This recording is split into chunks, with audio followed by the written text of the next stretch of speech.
Hey, muchachos! Oh, I don't think you can do that anymore, can you? That's cultural appropriation.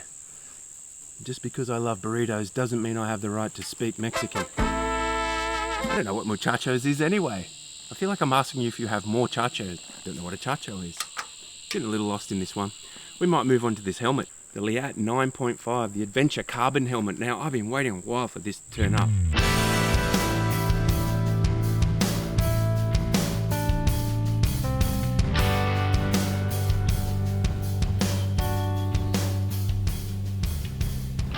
So I've been wearing a Leatt's Moto 9.5 carbon helmet for about a year now. And that's brought me away from visored helmets back to goggle helmets. And you can do either or on adventure, it's down to personal preference. I like both in different circumstances, but I really have been wearing that Moto 9.5 quite a lot with the goggles on. But I still do like to be able to drop the visor every now and then. Enter the Adventure 9.5 Carbon. I've been in this helmet for about 2 weeks now. I've got to know it pretty well. So I'm going to go through 7 things that I really like about this helmet and 1 thing that I really need you to know. The first thing I love about this helmet is that it has the 360 turbine technology inbuilt, which are these little blue discs that you find on the inside of the shell. Now those discs are there to reduce rotational forces, which is a major cause of concussion in motorcycle accidents. And concussion is bad news, we know that now. Multiple concussions indeed is really bad news. And so it's really important for you to have some sort of technology inside your helmet that reduces those forces and reduces the chance of concussion. The second thing I love about this helmet is that it meets ECE 22.06 certification. What that means is it's passed the most stringent testing regime on the planet. The third thing I love about this helmet is that it's a carbon shell, which means it's very light and it's extremely durable, so it helps fight fatigue, but it's also extremely safe. And also, carbon weave is just dead sexy, right? I mean, that gives me the feels in places the sun don't touch. Yeah.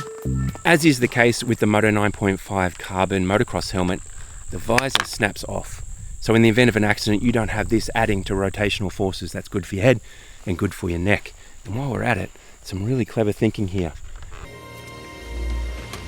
Toolless shield removal.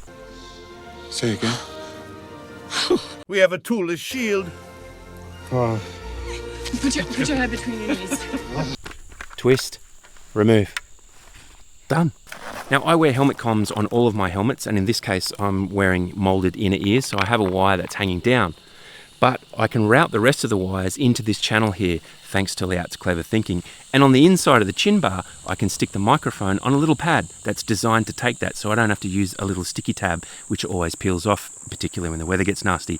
It's simple thinking, but it makes life easier for us riders. The Adventure 9.5 has a really wide viewport, extremely wide, possibly the widest I've ever seen on a helmet, and that gives you an incredible field of view for while you're riding, which is brilliant.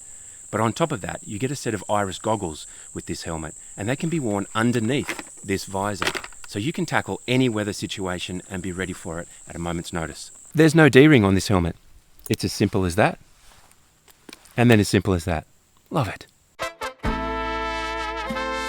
Having worn a Leatt helmet for a little while now, a piece of advice I like to pass on is, when you try a Leatt helmet on, they often feel quite stiff, and they are stiff. But that's only for the first 2, maybe 3 rides, and then you feel it completely conform to your face and your head shape, and they start to become supremely comfortable. They just drop bang on, and they sit perfectly throughout the ride, no matter how rough it gets. Now you might pick up a different helmet at a dealer, which has softer foam, put it on and it feels like a pillow. It's very comfortable, but that foam's going to break down over time and it's going to become a loose fit, or it will just never conform because it's too soft. So the Leatt, yes, does feel stiff at first, but trust me, it conforms over time. It's designed to conform over time and give you the most personal fit possible. Now that's a very quick look at a very premium level helmet in the Leatt Adventure 9.5 Carbon. And I'll produce a more in-depth review after I spent more time in the helmet. But after 2-3 weeks that I've been in it now, I can say it ticks a lot of boxes. And it's a very good addition to a sterling range of helmets from Leatt. And I know it's a premium level helmet, but you've got to ask yourself, where is my head at on a price range scale? Now, granted, I've made some decisions in my life that suggest I should be riding around out here with an ice cream bucket on my head. But maybe I should look after what I've got left, even though it has made some poor decisions through the years. You only get one head. We get told that all the time, and it's responsible for some magnificent things like eating schnitzel, drinking beer and watching cricket. Without your head, you can't do any of those things. So I'm happy to have my head in a helmet like the Leatt Adventure 9.5 Carbon. And I'm going to go and do some more miles in it so we can get a more in-depth look at it pretty soon. Let's go.